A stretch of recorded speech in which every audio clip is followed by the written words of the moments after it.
물론 여긴 국민 라디오.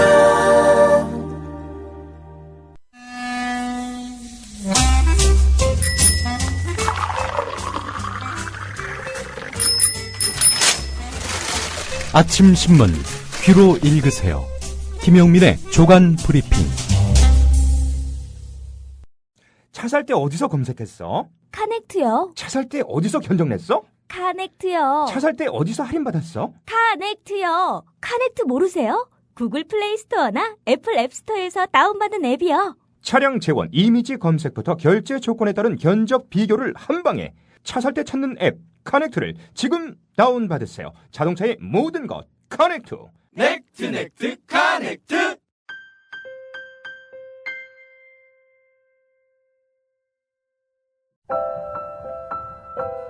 사람이 온다는 건 실은 어마어마한 일이다. 그는 그의 과거와 현재와 그리고 그의 미래와 함께 오기 때문이다. 한 사람의 일생이 오기 때문이다. 정현종님의 시처럼 한 아이의 일생을 만나는 마음으로 교육하는 학교가 있습니다. 아이들에게 고향이 될 작은 시골 학교 16년의 대안학교 푸른꿈 고등학교에서 아이들을 기다립니다. 문의 전화는 063-323-2258 323-2258 검색창에 푸른꿈 고등학교를 검색해보세요. 안녕하세요. 전창걸입니다. 술 마신 다음날 새싹당 콩차 한 스푼을 뜨거운 물 1리터에 우려서 마셔보세요. 한 30분 지나면 내가 어제 과음한 사람이 맞나 의심이 들 정도로 숙취 해소에 도움이 됩니다. 첫 번째 제품 가격에 부담 느끼시는 분들 계셔서 이번에 포장 비용을 줄이고 부담도 줄인 새싹당 콩차를 새롭게 출시합니다. 인터넷 다음에서 새싹당 콩차를 검색하시고 전창걸닷컴으로 오세요. 전화문의는 070-8635-1288 070-8635-1288로 전화주시면 되고요. 인터넷 판매는 언제든지 전화문의는 업무시간에 해주시기 바랍니다. 왜 너만 멀쩡해? 다른 대로 돼? 똑같이 3차를 달렸어. 삼겹살에 소주로 시작하고 호프로 2차 가고 마지막 포장마차까지. 다들 정신을 못 차리는데 왜 너만 멀쩡한 거야? 다른 대로 돼! 그치의 구도 새싹당콩차. 네, 11월 3일자 아침신문 주요 기사 살펴보겠습니다. 김용민 PD의 조간 브리핑입니다. 안녕하십니까? 네, 안녕하십니까? 예. 동아일보는 계속해서 이 정윤회 씨 관련 기사를 싣고 있네요. 일관성이 있습니다. 정윤회 씨를 두둔하는 방향으로의 일관성입니다. 정윤회 씨가 서울고등학교 출신이라서 박근혜 정부 들어서 서울고 출신들이 잘 나간다. 이런 통설이 있었죠. 김용준 전 국무총리 후보자를 시작으로 해서 서승환 국토교통부 장관, 김관진 대통령 국가안보실장 등 장관급 이상 자리에만 서울고등학교 출신 10여 명이 줄줄이 기용되니까 서울고 출신인 정윤회 씨가 아무래도 뒤에서 이 인사를 챙긴 거 아니냐, 이런 소문인데요. 이와 관련해서 동아일보는 정윤회 씨가 서울고 인근에는 살았지만 서울고 출신이 아니다. 오늘 이렇게 보도를 했습니다. 서울 내수동 보인상업고등학교 출신이란 겁니다. 서울고등학교가 근처에 있었는데 지금 둘 다 강남 또 송파 이렇게 옮겨갔죠. 이 서울고등학교는 서초구로 옮겨갔군요. 예. 보인상고 동문으로는 사선의 김현욱 전 국회의원, 이등열 전 MBC 사장이 있는데 정 씨의 그 입김 때문에 서울고 출신들이 잘 나간다는 정설은 아니다. 이렇게 동아일보는 오늘 적극 소개하고 있습니다. 한편 정윤회 씨가 박근혜 대통령 취임 직후 이재만 대통령 총무비서관을 한 차례 만나서 대통령 잘 보좌하라 한 뒤에는 서로 연락이 없다는 것이 이모 씨의 진술이라고 합니다. 이모 씨가 누구냐? 4.16 세월호 참사 당일에 정윤회 씨가 만났다는 역술인 이모 씨입니다. 검찰 조사에서 정윤회 씨는 대선 직후에 박근혜 대통령에게서 고맙다는 취지의 전화를 받은 게 마지막 접촉이라고 진술한 것으로 알려졌는데 정윤회 씨가 대선 때 막후에서 역할을 했다는 것을 방증하는 대목이다. 뭐 이렇게 또 소개하기도 했습니다. 그러니까 대선 전까지는 역할을 했지만 대선 이후에는 훌훌 손을 털고 박근혜 대통령 보좌 역할을 하지 않고 있다. 무관하다. 이런 점을 동아일보가 연일 역설하고 있습니다. 이거 어디까지나 역술인 이모 씨, 또 정윤회 씨의 일방적인 주장일 뿐입니다. 뭐 검찰 가서 이렇게 진술했다는 건데 진술 내용이 모두 사실이라면은 진실이고 사실이겠죠. 사실이 아니라면 그거 어떡할까요? 예. 하여간 일방적인 진술을 이렇게 동아일보는 크게 다루고 있습니다. 오늘 6면에 관련 기사가 있습니다. 자, 다음 소식으로 넘어가 보겠습니다. 경향신문 1면 기사인데요. 돈 줄 테니 외과 인턴 대신 해달라. 이런 제목입니다. 예. 암거래되고 있는 병원 인턴 과정 이야기인데요. 지난해 서울 신촌 세브란스 병원에서 인턴 과정을 마친 한 사람이 경향신문 기자와 만나서 인턴 과정 사고팔기 관행을 털어놓았다고 합니다. 정형외과 과정을 앞둔 인턴이 다른 과 스케줄 2개랑 바꾸기도 했다. 정형외과는 수술 장비도 무겁고 수술 과정도 힘들며 일이 많아서 잠도 못 잔다. 조직 문화도 강압적인 편이다. 그래서 정형외과를 전공한 사람이 아니면 인턴을 피하려고 한다. 이런 얘기입니다. 인턴 과정 사고팔기가 이 세브란스 병원의 문제는 아닌 것으로 확인됐다는 경향신문 기사 계속 소개하겠습니다. 수도권 지역 대학병원에서 2012년에 인턴을 마친 한 사람은 돈을 주고 원치 않았던 응급실 인턴을 바꿨다고 합니다.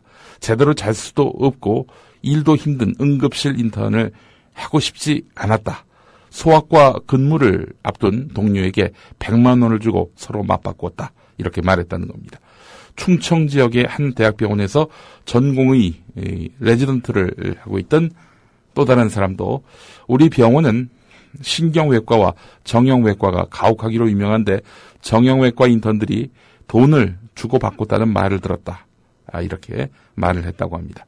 정형외과 인턴은 과정 자체가 대부분 수술이고 매 순간 사람 목숨이 달려 있으니까 실수하면 때리기도 한다고 들었다. 라면서 다른 병원도 비슷한 것으로 알고 있다. 이렇게 말했다고 합니다. 이런 사례들을 따지고 보니까 이게 뭐 어느 특정 병원의 일만은 아니다.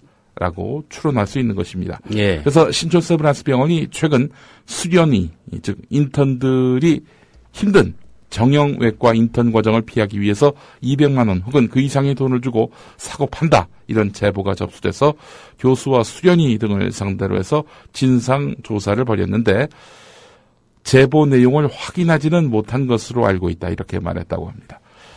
확인하지는 못했다. 이거는 뭐 그런 일이 없었다라는 말과는 또 다르지요. 예. 이 법적으로는 문제가 안 되는 모양이죠. 문제가 될 것 같은데요. 예. 예. 이 뭐 자격 있는 사람만 환자를 대해야 되는 거 아닙니까? 예. 자, 관련해서 경향신문 3면을 보면은 수련의 전공의들의 혹사 이를 다룬 내용이 있습니다. 하루 15시간 병원 일선에 투입이 되고 이러다 보니까 잠 부족으로 인해서 의료사고의 위험에 환자들이 노출되어 있다는 겁니다. 그래서 보건복지부가 지난 4월에 주당 수련시간 80시간 초과금지, 연속 수련시간 36시간 초과금지 이런 내용을 담은 개정령을 발표를 해서 인턴 레지던트 근무 환경 개선에 나섰는데 현장에서는 이를 실행하기 어려운 상황이라고 합니다. 현실에 적용하기 힘든 방안을 갖고 법으로 만들어 놓았으니 법이 유명무실할 수밖에 없다 이런 얘기 아니겠습니까? 예, 이분들의 그 인권, 기본권 이게 결국 환자의 건강권과 직결된다는 점 좀 감안했으면 좋겠습니다. 예, 이렇게 힘들고 어려운 일들인데 왜 이렇게 또 의사 되려고 열심히들 공부하는지는 모르겠습니다. 예. 동아일보 12면 보겠습니다. 고 신해철 씨가 지난 22일 심정지 상태로 서울 아산병원에 실려올 당시 소장에 지름 1cm의 구멍이 나 있었던 것으로 뒤늦게 알려졌습니다. 이에 따라서 신해철 씨가 지난 17일 서울 S병원에서 대장 복강경 수술을 받으면서 천공, 즉 구멍이 생겼거나 지난 17일 직전에 생긴 천공을 의료진이 발견하지 못해서 초기 대처에 실패했을 가능성이 높다는 지적이 나오고 있는데요. 동아일보와 인터뷰한 전문가들은 이 병원에서 수술을 받는 과정에서 구멍이 생겼을 가능성이 가장 높다 이렇게 보고 있습니다. 의료사고가 났다 이렇게 보고 있는 거죠. 위에서 분비된 소화액이 가장 먼저 통과하는 십이지장 부근의 경우 궤양으로 천공, 즉 구멍이 생기는 경우가 있지만 소장은 외부 자극이 없는 한 잘 터지지 않는다는 거죠. 서울의 한 대학병원 가정의학과 전문의는 소장 아래 70에서 80cm 지점은 십이지장과는 거리가 있는 장 중간 지점이라서 궤양에 의해서는 잘 터지지 않는 곳이라면서 복강경 수술 과정에서 소장에 상처가 났을 가능성이 가장 높다 이렇게 말했다고 합니다. 한편 송파경찰서는 신해철 씨가 사망 전 장수술을 받았던 서울 송파군의 그 병원을 S병원을 압수수색했습니다. 신해철 씨의 부검은 오늘 서울 양천구 국립과학수사연구원에서 이루어집니다. 예. 이 부검 결과를 포함해서 정확한 사인에 대한 발표는 한 2주 걸린다고 하잖아요. 예. 예. 일단 그때까지는 좀 지켜봐야 될 것 같습니다. 예, 그렇습니다. 자, 그렇다면은 이게 의료소송으로 이어질 가능성이 농후해진 거 아니겠습니까? 자, 판례로 본 의료소송. 어떻게 그 과정이 이루어지고 결말이 어떻게 나는지 오늘 경향신문이 12면에서 다뤘습니다. 법원은 의료과실에 상당히 엄격한 수준의 입증과 인과관계를 요구하고 있다고 합니다. 대법원은 2006년 판례에서 의사의 주의 의무 위반과 환자의 병세가 악화된 것 사이에 인과관계가 인정되지 않으면은 손해배상을 청구할 수 없다 이렇게 판시했습니다. 대법원은 다만 의료진이 현저히 불성실한 진료를 했다면 가족들이 정신적 고통에 대한 위자료를 받을 수 있다고 했습니다. 하지만 인과관계를 의학적으로 입증하는 거 이거 쉽지 않죠. 자, 그렇다면은 이 입증하는 것이 쉽지 않을 때 치료 중 의료진의 과실 이외에 다른 행위가 없었고 환자가 건강했다면은 그 개연성은 인정받느냐? 어느 정도 또 인정받기도 한다고 합니다. 그러니까 멀쩡한 환자가 갑자기 수술을 받더니 이상해져서 결국 큰 그 장애를 입거나 부상을 당하거나 혹은 사망에 이르게 된다면은 이 부분과 관련해서는 환자 편에 손을 들어준다는 것이죠. 자, 그렇다면은 의료사고 소송은 과연 어느 쪽이 더 많이 이겼느냐? 매년 한 1,100건 정도 이 소송이 이루어지고 있는데 소송 결과는 환자 측이 이기는 비율이 병원 측이 이기는 비율보다 조금 많거나 비슷하다고 합니다. 예. 놀랍네요. 제가 지금까지 알고 있기로는 병원이 압도적인 그 비율로 승리를 한 것으로 생각해 왔었는데 말이죠. 2013년에 처리된 1심 의료사고 손해배상 소송 1,143건 가운데 원고 일부 승소 등 환자 측이 승소한 경우는 326건, 패소한 경우는 306건이었다고 합니다. 한국일보 12면 보겠습니다. 서울 주요 5개 병원의 환자 절반 이상이 타 지역에서 온 것으로 나타났다고 합니다. 타 지역 환자의 외래 진료도, 그러니까 뭐 주기별로 찾아와서 이렇게 치료받는 거, 이것도 해마다 늘고 있어서 서울로의 의료 쏠림 현상이 해마다 심화되고 있는 것으로 분석됐습니다. 국민건강보험공단에 따르면은 지난해 기준으로 해서 국내 상위 5개 병원, 그러니까 서울대병원, 세브란스병원, 서울성모병원, 삼성서울병원, 뭐 이런 병원의 건강보험 및 의료급여 진료 환자는 모두 214만 명이 넘는 것으로 나타났는데 이 가운데 51.2%가 타 지역이었다고 합니다. 예. 매년 증가하고 있는 추세라고 하는데 이렇게 그 대형 병원 쏠림 현상, 서울 쏠림 현상이 계속되면서 지역 또 동네 의원들의 사정이 나빠지고 있습니다. 새누리당 문정림 의원이 건보공단으로부터 받은 자료에 따르면 전국 의원급 의료기관의 진료비 점유율은 2004년 35%인데 지난해 28%까지 떨어졌다고 합니다. 이게 왜 이러겠습니까? 교통편이 편리해져서 그런 것도 있어요. 예, 그래서 일부 지역 같은 경우, 그러니까 영남 지역이라고 말씀을 드리겠습니다. 이 영남 지역 같은 경우 KTX가 개통된 이후 환자가 아주 현저하게 줄었다고 합니다. 예, 지역 병원들 말씀이죠. 예, 그렇습니다. 예. 경상도에 있는 지역인데 그래서 이런다고 합니다. 이분에게 암 진단을 할 상황이면요. 당장 진단하지 않고요. 최대한 질질 끌다가 나중에 이제 암이라고 얘기해 준다고 합니다. 그럼 그분들 짐 싸갖고 저기 서울 간다는 거예요. 예. 지역에도 훌륭한 의사분들 많으시고 또 뭐 남부럽지 않은 그런 의료 시설이 있음에도 불구하고 서울 가야 고친다. 이런 인식이 너무나 강하단 말이죠. 예. 경향신문 5면을 보겠습니다. 서울 용산 미군기지 한미연합사령부 그리고 경기도 동두천 캠프 KG 미 2사단 210 화력여단의 부대는 사실 전시작전 통제권 전환과 함께 다 평택으로 가기로 한 거 아닙니까? 예. 거기 다 비워주고요. 자, 그런데 전시작전 통제권 무기 연기가 되면서 사실 여기 부대들 잔류하게 됐습니다.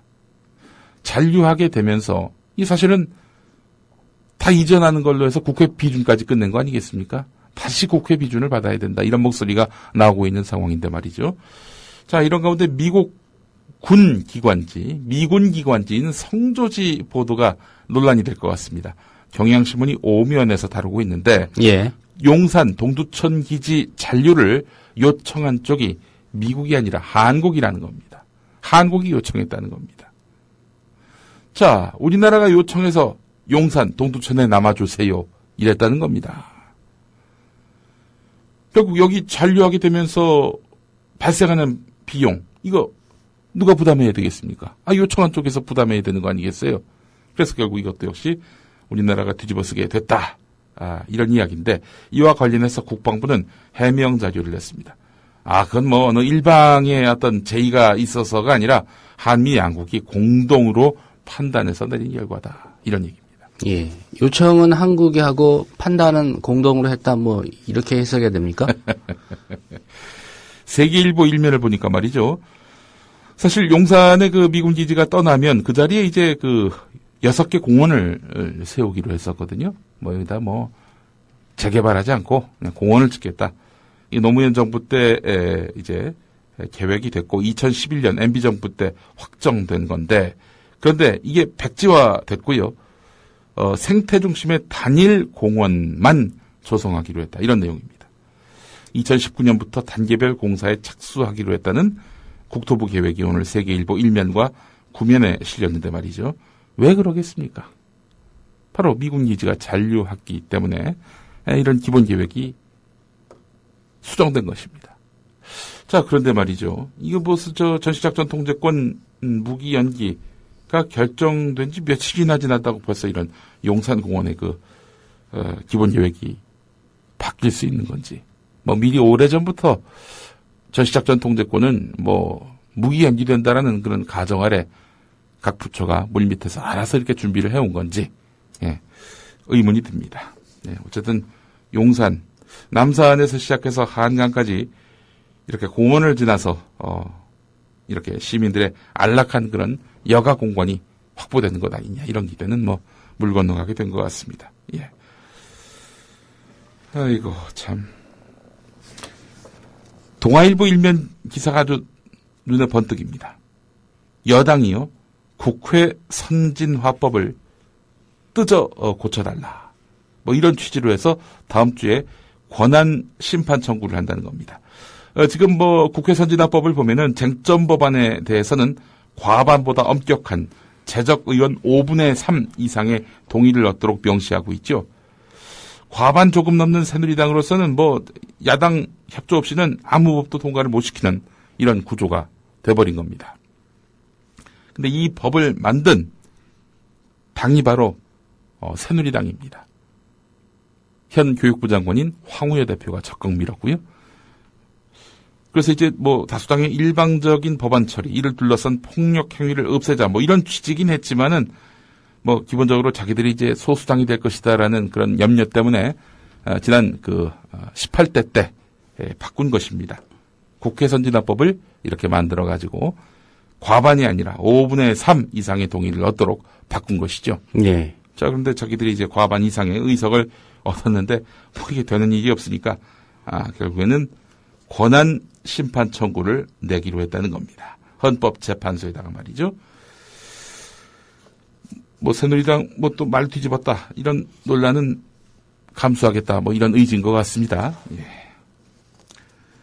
자, 정치권 소식도 보겠습니다. 중앙일보 일면을 보니까 말이죠. 여권 안에서 공무원 연금 개혁안의 처리와 4대강 사업 국정조사를 함께 다루는 빅딜설이 제기돼서 논란이 일 전망이라는 내용입니다. 그러니까 지금 여당 쪽에서는 공무원 연금을 고치는 거, 그리고 야당에서는 4대강 국정조사 밀어붙이는 이런 계획, 서로 이제 맞바꾸는 식으로 해가지고 거리를 해서 공무원 연금법도 통과시키고 4대강 국정조사도 통과시키는 방향으로 이렇게 빅딜을 하자. 이런 논의가 있었고 그것이 결국 합의에 이르렀다라는 설입니다. 예. 여권 내부에서 뭐 검토하고 있다고 그러는데 뭐 새정치민주연합 쪽에서는 또 여기에 대해서 부적절하다 이런 입장을 또 밝히고 있다고 하는데 누구 말이 맞는 건지 뭐 도무지 알 수가 없습니다. 공무원연금법 얘기 좀 더 해볼까요? 지난 그 주말에 공무원 12만 명이 집회를 열었습니다. 여의도 공원에서 말이죠. 총파업은 물론이고 대통령 신임 투표 주장까지 이게 제기가 됐습니다. 진보 보수단체가 총망라됐습니다. 전현직도 총망라가 됐습니다. 하지만 청와대는 싫어도 해야 한다 라면서 강행하겠다는 뜻을 다시 밝혔습니다. 이런 가운데 국민일보 11면 제목이 눈에 들어오더군요. 연금 앞에서는 진보 보수 따로 없더라. 그러니까 자기들의 밥그릇과 관련해서는 진보 보수가 따로 없다. 뭐 이런 뉘앙스인 것 같습니다. 조선일보는 오늘 일면에서 공무원 연금 장관급은 414만 원이 되는데 이것이 국민연금 최고액의 3배에 이른다. 과하게 받아간다. 뭐 이런 얘기가 되겠죠. 예. 왜 이걸 일면에 실었는지는 뭐 대략 그 취지와 의도가 뭐 너무나 뚜렷해 보입니다. 조선일보는 그동안 공무원 연금 이거 바꿔야 된다, 개혁해야 된다 이런 입장 아니었습니까? 자, 이와 관련해서 공무원 공직에 종사하는 분들, 이분들의 뜻도 함께 수렴할 수 있는 그런 방안, 그 방안이 없는지 한겨레가 8면에서 짚었습니다. 오건호 내가 만드는 복지국가 공동운영위원장이 한 말이 있는데요. 인구 고령화 등 시대적 상황이 달라진 만큼 공무원 연금 개혁 필요성에 대해서는 공감한다. 다만 보수와 연금 수준이 상대적으로 높지 않은 하위직 공무원의 연금 권리 축소는 최소화하는 방향으로 해법을 모색하는 것이 옳다. 이렇게 짚었습니다.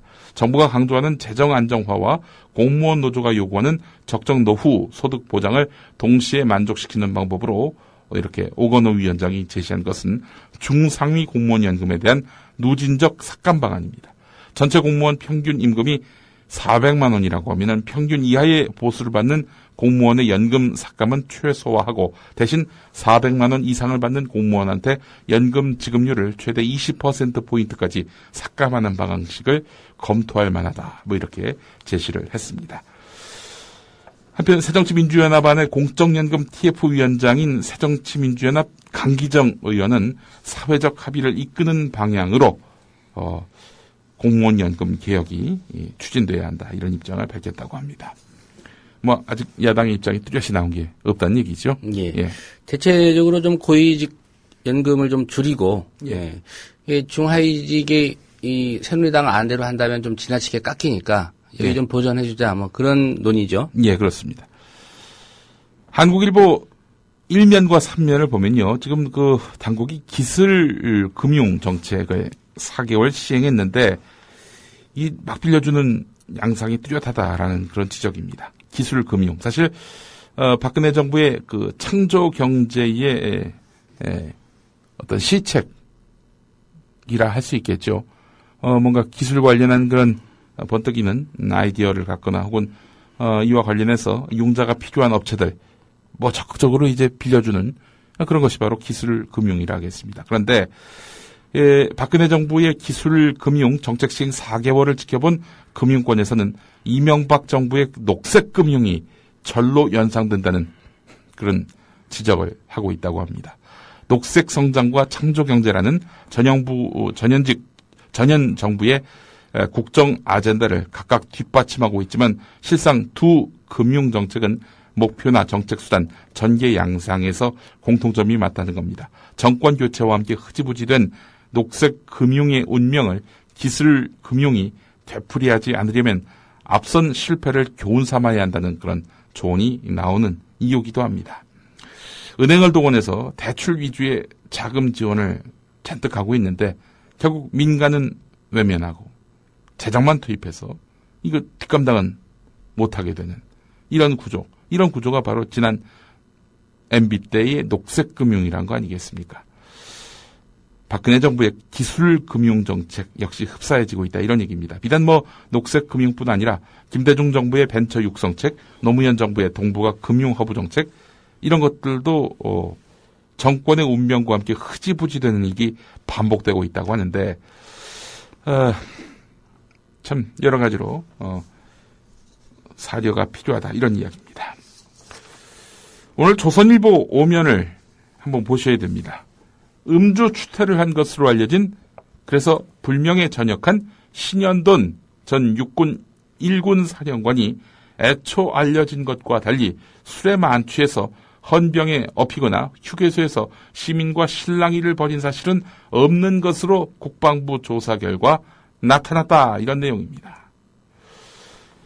조선일보 오늘 5면에 실린 기사입니다. 예. 신현돈 1군 사령관 입장에서는 좀 많이 억울하겠습니다. 그렇죠. 신현돈 전 사령관은 대통령 해외 순방 기간 중이어서 군사 대비 태세 강화 조치가 내려졌던 지난 6월 19일 위수 지역을 벗어나서 모교인 청주에 있는 모교에서 강연한 다음 음주 무리를 일으킨 것으로 뒤늦게 알려져 지난 9월 초에 자진 전역 형태로 사실상 경질 조치됐었지요. 자, 그러면서 조선일보 기사가 이렇습니다. 국방부는 지난 9월 각 언론에 음주 추태 보도에 대해서 일절 해명하지 않았었다. 각 언론에 밑줄을 긋습니다. 이 보도, 최초 보도한 언론이 있지 않았겠습니까? 모든 언론이 동시에 같이 보도하진 않았습니다. 예. 따져보니까 말이죠. 2014년 9월 2일 낮 4시 6분에 관련 기사가 처음 출고됐는데 출고된 언론사가 바로 조선일보였습니다. 자기들이 제일 먼저 보도를 했는데 이걸 각 언론이라고 이렇게 슬쩍 이렇게 물타기를 하고 있습니다. 실제로 9월 3일자 일면 사이트 톱을 보면은 육군 1사령관 만취 추태 해임 이런 제목의 기사가 실렸습니다. 그리고 당일치 사설에 최전방 사령관의 군율 무시, 군 법률 무시, 만취 추태 어쩌다 이 지경이 됐나 이런 제목의 사설이 실렸습니다. 예. 어쨌든 군이 이 사실을 언론에 흘리지 않았겠습니까? 그렇죠. 진상조사 해야 되겠군요. 예. 예. 무슨 경위로 이렇게 당시에 언론에 브리핑을 했고, 네. 예. 또 알고 보니 만취 추태는 없었다. 네.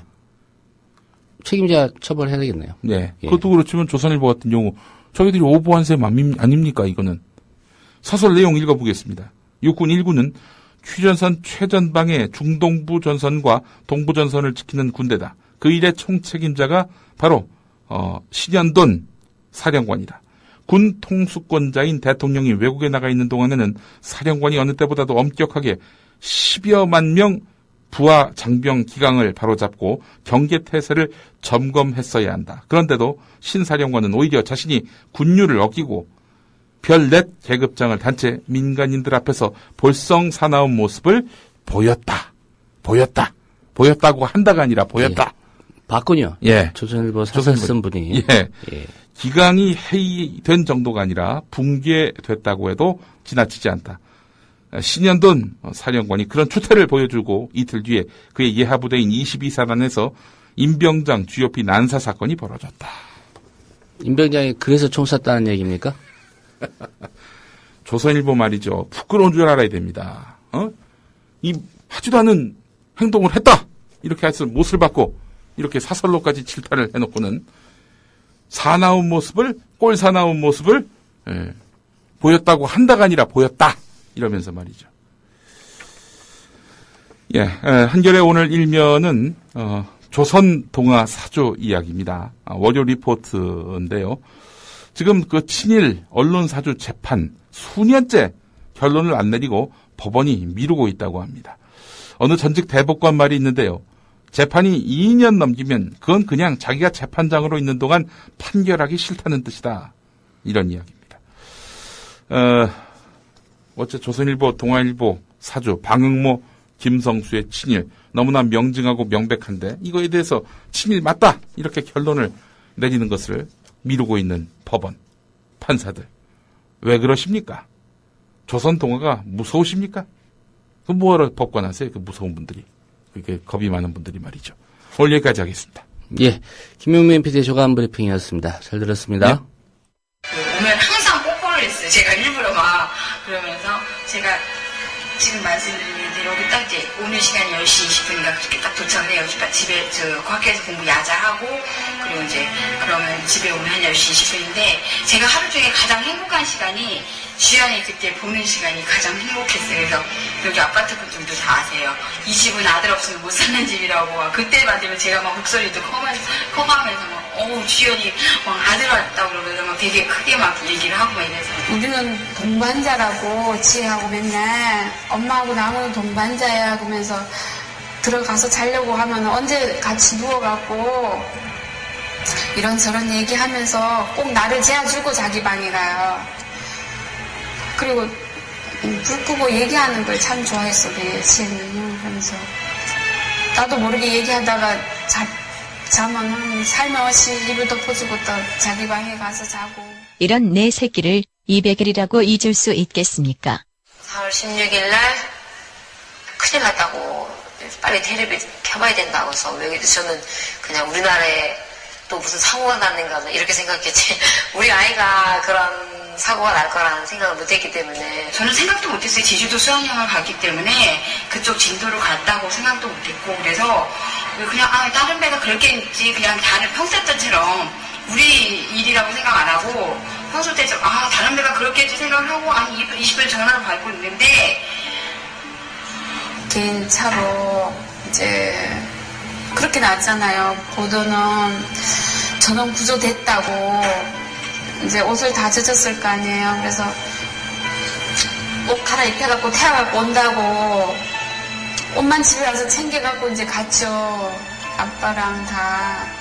저희는 이제 아이들이 다 나와서 대기하고 있을 거라는 생각을 했지 그러니까 아이들이 없을 거라는 생각을 못하고 한 거예요. 그래서 가서 봤는데 거기서부터 계속 아주 바닷가 분도에서 앉아서 기다린 거죠. 이제 이렇게 기다리면 애들 오겠다 싶어서 오는 그리고 주변에 다른 모든 건 안 보이는 거예요, 제가. 그리고 그 안에 부두가에 앉아가지고 다들 엄마들 앉아가지고 다 울고 10시나 11시까지 늦게까지 다 그렇게 지를 빼고 울었어요. 근데 그때까지도 그렇게 안 와가지고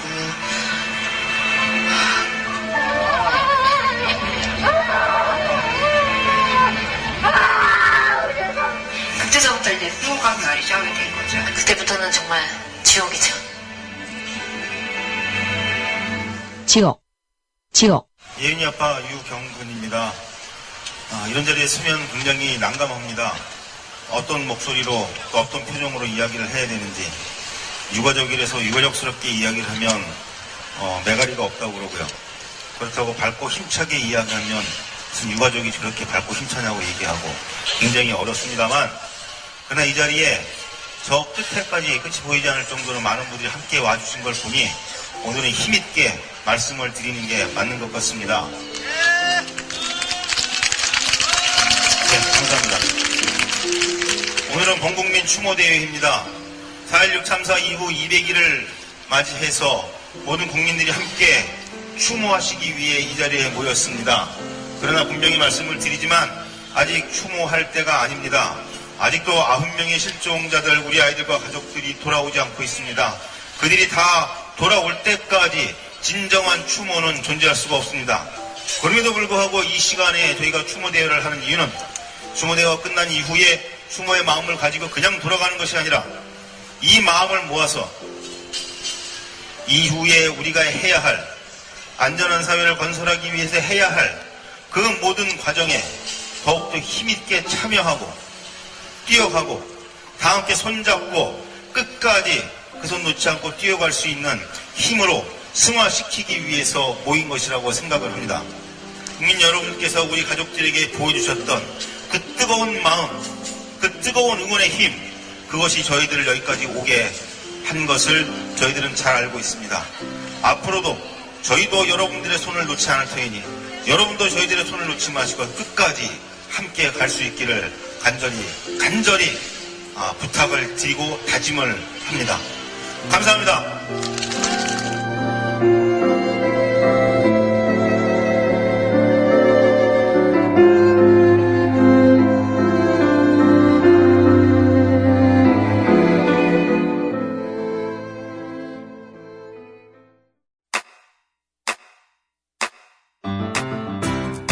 국민 라디오 지지하는 4가지 방법 아시나요?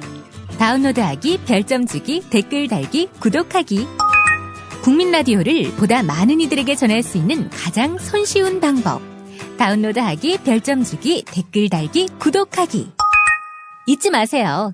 다운로드하기, 별점 주기, 댓글 달기, 구독하기.